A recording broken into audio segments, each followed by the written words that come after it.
A história da arquitetura ortodoxa acentua a própria arquitetura e sua obra individual. E aqui, o que nos importa é o empreendimento comunitário. Uma arte comunitária produzida não por alguns intelectuais ou especialistas, mas pela atividade espontânea e contínua de um povo inteiro, disse Bernard Radowski em 1964. O arquiteto era uma das referências de Lina Bobardi. Foi Lina quem disse que nunca se esqueceria do surrealismo do povo brasileiro, de suas invenções, do seu prazer em ficar todos juntos, de dançar e de cantar. Aqui, entre o sagrado e o profano, existe uma ponte que conecta a afetividade coletiva.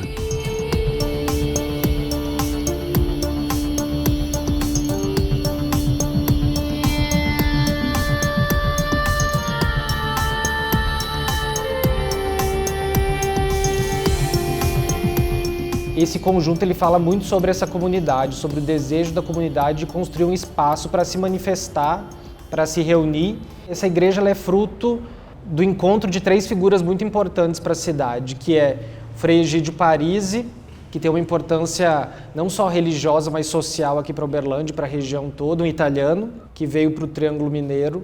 O Edmar de Almeida, que é natural de Araxá, cresceu em Uberaba, mas a família estava em Uberlândia. Depois de ter estudado artes na UNB, de ter vivido em São Paulo durante um período, ele volta também durante a ditadura militar para Uberlândia. Um outro amigo em comum dele, da Lino Flávio Império, um outro arquiteto e cenógrafo muito importante para o Brasil. O Edmar já era amigo do Frei, a Lina passou a ser amiga do Edmar. No encontro desses três atores surge a possibilidade da Lina ser convidada para desenvolver esse projeto. Existe o espaço da capela, que é esse espaço onde nós estamos, mas que na proposta seria muito mais do que isso. Ele seria também um espaço para reuniões, para festividades, para apresentações. E isso, até os dias de hoje, continua acontecendo aqui. E aí dentro da organização do conjunto, né, a gente tem esses três blocos principais, que são no ponto mais alto do terreno, o espaço da capela, o espaço intermediário, a moradia das irmãs carmelitas, com três celas, né, 3 habitações mínimas, com espaço comum de convivência, com o claustro. E num terceiro momento, num outro nível, o barracão das festividades, né, com o espaço do fogo, da reunião. A Lina tinha uma relação muito grande com o fogo. E no nível mais baixo ainda do terreno, o campo de futebol, que era uma pré-existência que acontecia, a meninada já batia a bola aqui. Então você tem isso tudo aberto, né, para a cidade, a comunidade entrando dessas diversas formas dentro desse conjunto, ou pela pelada, ou pela festa, ou pelo atendimento prestado pela igreja, e pelo próprio culto, né?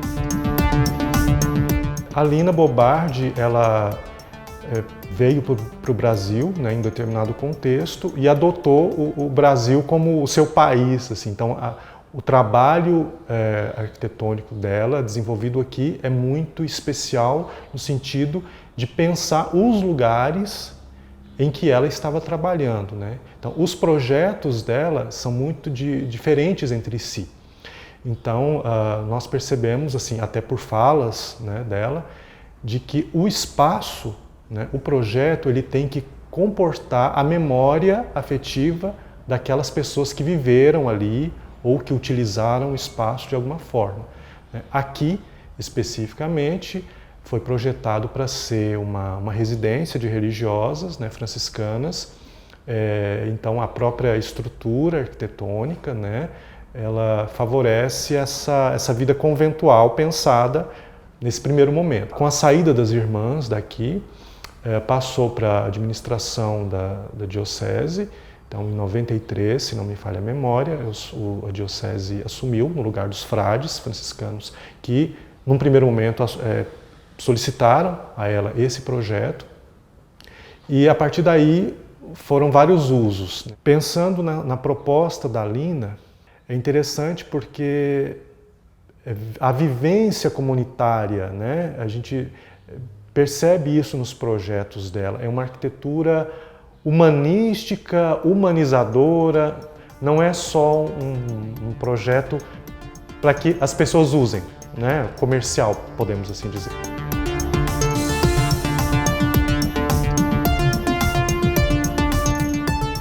Esse projeto, por mais singelo que possa parecer, por mais simples, ele não é simplista de forma alguma, né?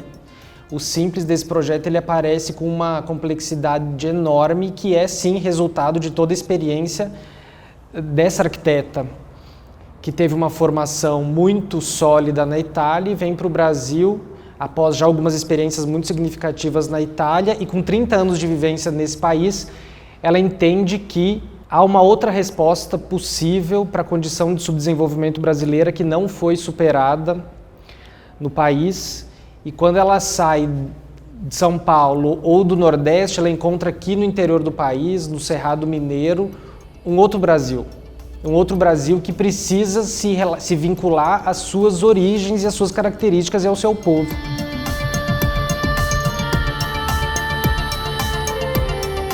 Ela ter aceitado fazer esse projeto aqui, ter vindo para cá, é muito significativo, dado esse processo histórico que a gente estava vivendo naquele contexto, ouvindo as pessoas que estavam aqui, quais eram as demandas que essas pessoas tinham, o que elas queriam de fato. É importante a gente observar que quando a Lina vem para o Triângulo Mineiro desenvolver esse projeto, ela já está no Brasil há 30 anos. E antes de desenvolver essa experiência toda aqui na região, ela já havia desenvolvido outros projetos muito importantes, como o Museu de Arte de São Paulo, a Casa de Vidro, que hoje é o Instituto Pietro Maria Lina Bobardi. Já tinha passado uma temporada na Bahia, desenvolvido projetos muito importantes, como o Solar do União, e ela viu na possibilidade de vir a Uberlândia uma possibilidade de sair do contexto da cidade de São Paulo durante esse período. Ela precisou passar por Uberlândia e desenvolver esse projeto para desenvolver o projeto do Sesc Pompeia, por exemplo, em São Paulo, que é um marco também da arquitetura brasileira. Ela aprende muito aqui, me parece, né? Quem sou eu para falar que a Lina aprendeu, mas me parece que ela absorve muito conteúdo nessa experiência aqui em Uberlândia pela vivência que ela tem com a comunidade, com os trabalhadores e com outro país, né? Que ela passa a conhecer nesse interior. De certa maneira, ela esteve vulnerável, né? Diante dessa lógica de que as igrejas elas devem ter uma cara. Essa igreja ela representa um dos pontos altos da arquitetura religiosa no país. E não importa de qual religião você seja, né? Esse edifício ele é muito mais do que isso, ele é muito mais do que um espaço para o culto. Foi uma possibilidade que a Lina ofereceu para a Uberlândia dos anos 70, mas é uma possibilidade para o Brasil inteiro, né? Para o povo brasileiro se reconhecer dentro de um contexto de subdesenvolvimento, o que é ser brasileiro, né? O museu ele existe desde 2009 como um projeto de extensão da antiga Faculdade Católica, né, de Uberlândia. Fisicamente não existia ainda uma sede própria, né? Então isso foi longamente pensado onde que poderia ser essa sede do Museu de Arte Sacra de Uberlândia, Museu Diocesano, mas que tem uma perspectiva assim muito mais ampla. Então tudo isso foi iniciativa de Padre Rogério, que é o diretor aqui do museu, também formado, né, ele é historiador, formado nessa área, e foi um longo processo de amadurecimento pensando onde que porventura seria o melhor lugar para ser instalado esse museu. Montou-se uma série de equipes responsáveis para ver a funcionalidade e também se era viável, né? Porque também tem a questão da comunidade, é um espaço que já tinha uma vivência já bem estruturada. Em 2014, ele acabou vindo para cá como administrador e foi muito rápido nesse sentido porque as equipes já estavam trabalhando, né? A equipe museográfica, a equipe de artistas que estavam também se juntando. Hoje em dia, o entendimento que se tem sobre museus, né, isso é uma política já que vem há muitos anos, de deixar de lado a ideia de que museu é um lugar onde se coloca coisa que não se usa mais, coisas velhas, etc., coisas do tipo. Então, hoje o entendimento que nós temos de museu, o espaço museológico, é um espaço muito diverso, muito amplo e que tem na sua missão a interação com a comunidade e promover a própria educação e cultura no sentido mais da experiência. E no nosso caso, aqui o Museu de Arte Sacra, no seu plano museológico, na sua missão museológica, podemos dizer, sempre teve como critério, como motivador, trabalhar as várias perspectivas da arte sacra religiosa, que ultrapassam a experiência do catolicismo, né? Como a gente está acostumado. Nós costumamos dizer que a memória é uma memória viva, né? A memória ela nos afeta afetivamente, né? Em todos os momentos da nossa história. Então, as pessoas que vêm olhar o acervo se reconhecem também, em certo sentido, em cada peça, em cada movimento, né, histórico que a gente trabalha. E o museu ele tem essa missão primordial, né, de promover a emancipação da consciência, né, coletiva, da consciência pessoal das pessoas. Então não é só você olhar um objeto histórico bonitinho ou antigo ou de uma expressão mais contemporânea. Quer dizer, todos esses elementos trazem, né, em si algo muito particular do seu contexto que foi produzido, e isso, claro, precisa ser interrogado.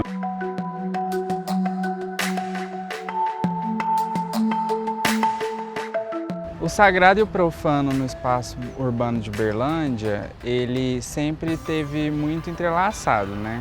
Então a gente tem uma cidade que ela tem a constituição dela muito relacionada à Igreja Católica e também pela época da abolição da escravatura. A gente tem também o assentamento de muitas comunidades negras e desde então a gente tem essa dicotomia entre pessoas ricas, pessoas pobres, pessoas brancas, pessoas negras, pessoas da sociedade, pessoas marginalizadas, né?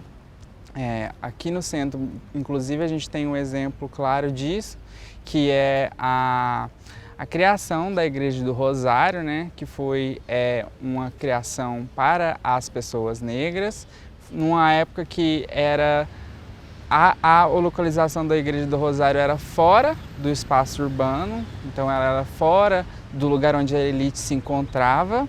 E aí o que acontece é quando as pessoas negras elas são jogadas para fora do tecido urbano e vão para essa região que hoje a gente tem a Praça do Rosário, a Igreja do Rosário.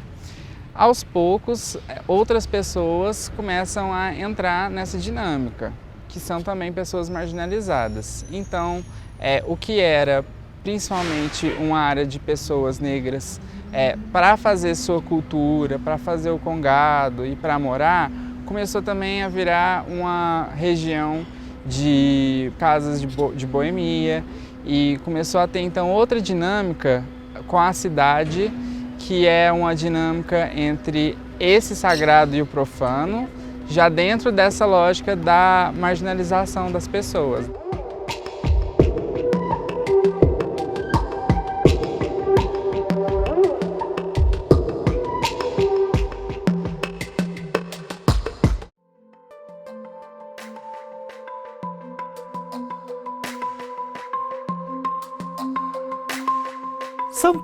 Santora Ferraço. E nome, Santora.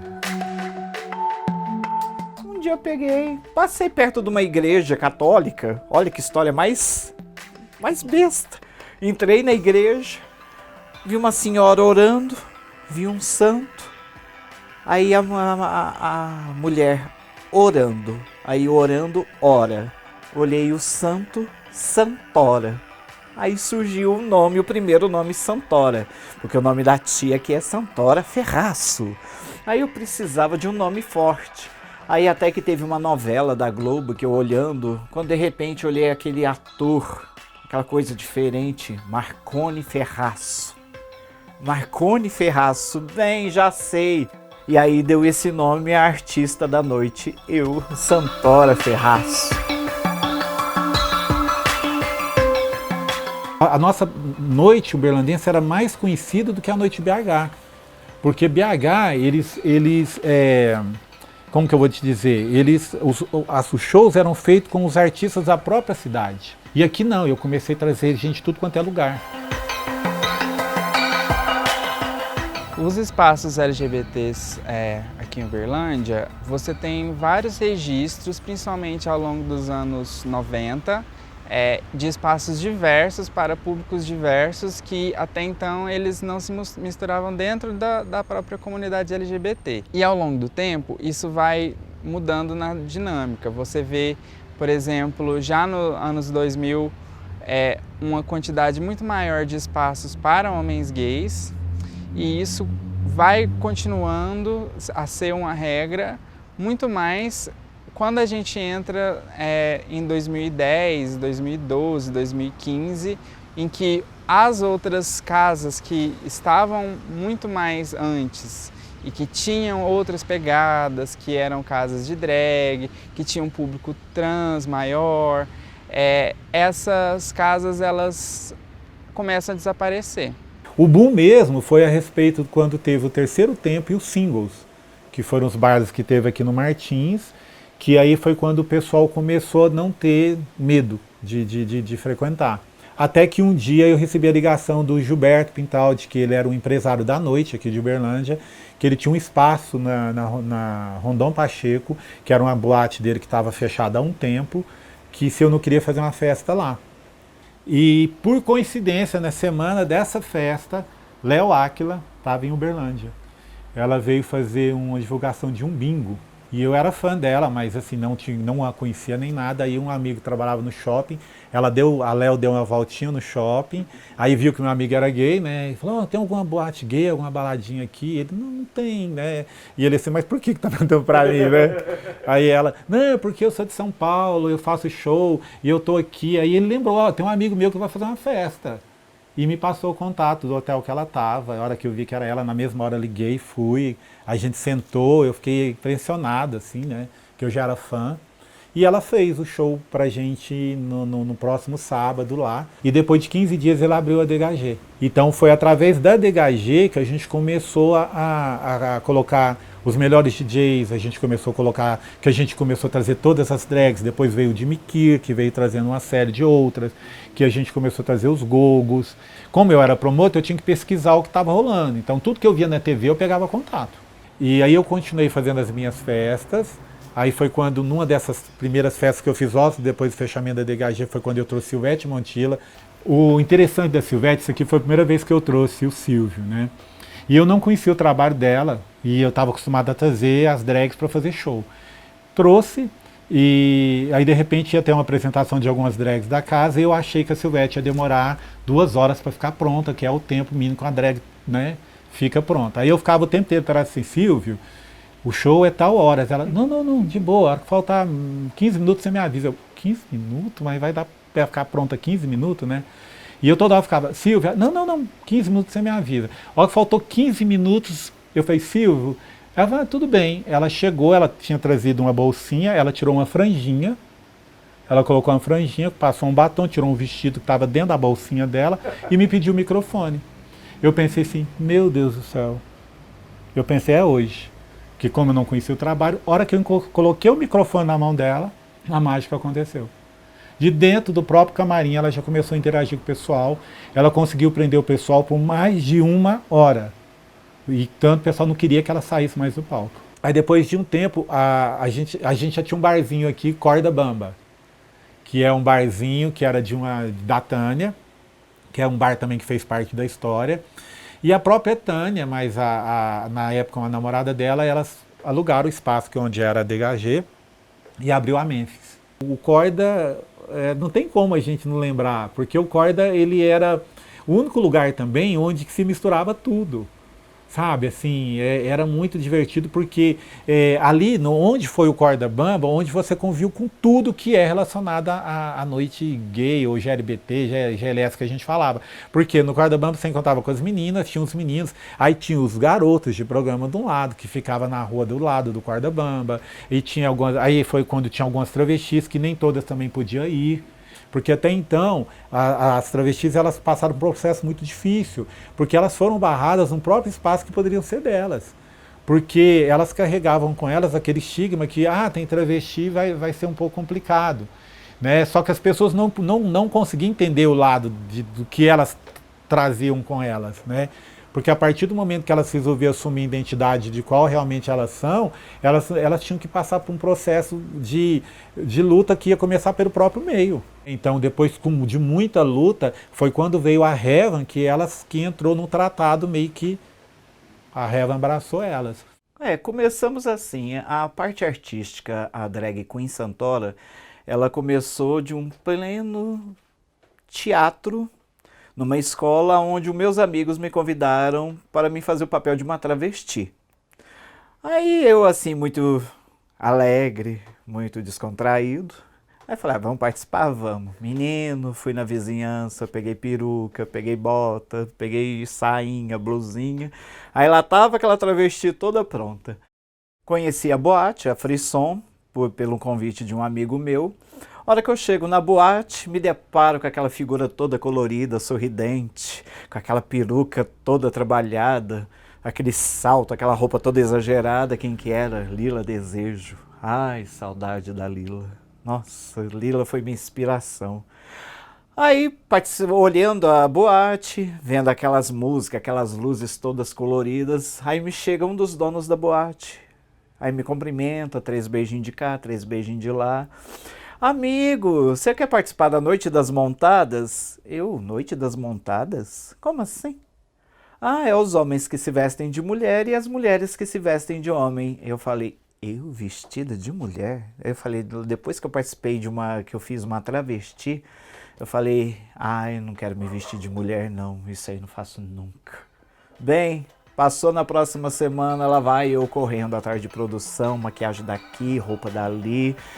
A Lila Desejo me alugou uma bota dela belíssima. Ela olhou pra mim e falou assim, meu bem, você dá conta de andar nisso? Menino, botei a botinha no pé, a hora que eu fechei o zíper.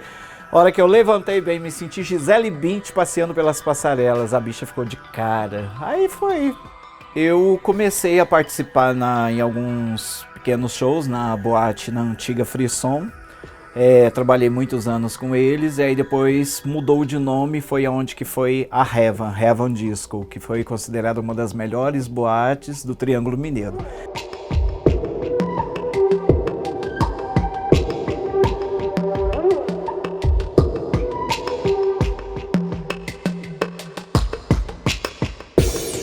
Quando essa coisa da drag meio que bombardeou aqui, a Revan começou a fazer os concursos de drag fashion, para a gente poder selecionar as drags que iam fazer parte do casting da boate. E esse concurso foi muito disputado, tanto que os recordes que a gente tem de público, a maioria das finais do drag fashion. Foi um dos lugares que mais destacou na minha vida, que mais me marcaram, pelos shows trazidos de fora, como Léo Áquila, Jimmy Kier, Nani People, teve show da Elke Maravilha, Vitor Pierce. Foram inúmeros shows que marcaram a minha vida, mas assim, a boate que mais destacou na minha vida, que deixou boas lembranças foi a Revan. É meio louco falar, mas a Revan era mágico lá, porque tipo assim, começava quando você pisava lá dentro, porque quando você chegava aquilo te contagiava de uma forma que você saia de lá, era como se você tivesse vivido uma situação surreal. Porque você chegava num lugar que você dançava, que você via show, que você via um gogo boy, que 1000 coisas aconteciam ao mesmo tempo, que fugia totalmente daquela coisa, daquele padrão. Então a Revan, a gente trouxe tudo do que tinha de melhor, de altos shows de Léo Áquila, com megas produções, de shows de montadas de drag de Uberlândia, com shows de 1 hora de duração, que prendia o povo assim, ó, que as pessoas ficavam sem piscar. Então era muito... E sem contar que a Revan contava com um espaço muito bom, porque eram duas pistas. Então você chegava, tinha um DJ tocando na pista 1, tinha outro DJ na pista 2, as 2 pistas bombando. Essa rareficação dos espaços físicos de socialização, elas podem ser muito danosas, porque ultimamente o que a gente tem de espacialidade, muito no digital também, ela está muito relacionada à sexualidade. E a sexualidade, ela é exposta de algum nível que ela não tem a segurança do espaço público. Então, o que a gente perde com isso? Quando você tem vários aplicativos de relacionamento e que as pessoas elas já se encontram em casa, em outros lugares que já são programados antes, você perde a socialização que você tem e você reduz esses espaços que a gente tinha para a socialização em geral de toda uma camada de pessoas ao sexo. Então, assim, os espaços nossos estão bem defasados. Uberlândia precisa de uma nova casa de show, precisa de um novo espaço para trazer os grandes shows, para trazer as grandes apresentações. Nós temos a F5, que é uma ótima casa da noite, nós temos os barzinhos, mas Uberlândia está precisando de um novo espaço, de um novo lugar que a gente possa apresentar o nosso trabalho, que a gente possa trazer alegria para o nosso público GLS.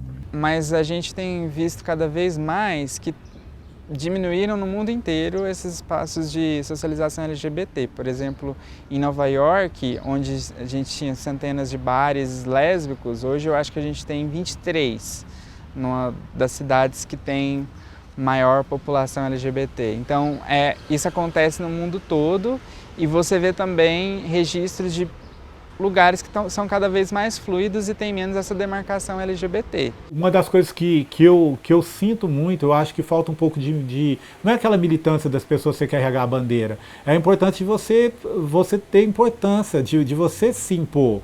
Até a questão mesmo da própria parada. Eu acho que você chega numa parada que a gente já conseguiu colocar 50 mil pessoas e você chega para as pessoas e pergunta qual que é o tema da parada de hoje? Ninguém sabe. Então, mesmo que a gente tenha muita discussão e que a gente tenha muitos avanços, eu acho que a gente vai ter algumas disputas e algumas tomadas de território. E isso em grandes escalas, seja na própria apropriação da cidade, seja nas paradas, ou seja em um banheiro, no próprio espaço do banheiro público, que é um espaço que a gente consegue ver bastante essa discussão e delimitações de território sexuais e de gênero. Como que a gente não consegue eleger alguém que represente a gente? A gente consegue fazer uma maior parada do planeta e não consegue eleger um presidente que nos represente. Entendeu? Então isso que as pessoas têm que pensar. Né? Que eu estou lutando não é só por mim, né? E a geração que está vindo agora. Né? Para a gente poder ter a nossa família, para a gente poder andar na rua sem medo da violência, sem medo de ser atacado, isso é muito importante. Né? E até o porquê, porque as pessoas acreditam assim, eu não vou sofrer homofobia, porque eu não sou afeminado, eu não ando de mão dada com meu namorado, mas você pode andar de mão dada com seu namorado, você pode ser afeminado, você pode ser o que você quiser. E as pessoas têm que aceitar isso. Você não tem que simplesmente se adaptar a um sistema que está errado. Aí você vai fugir da luta porque não acontece com você.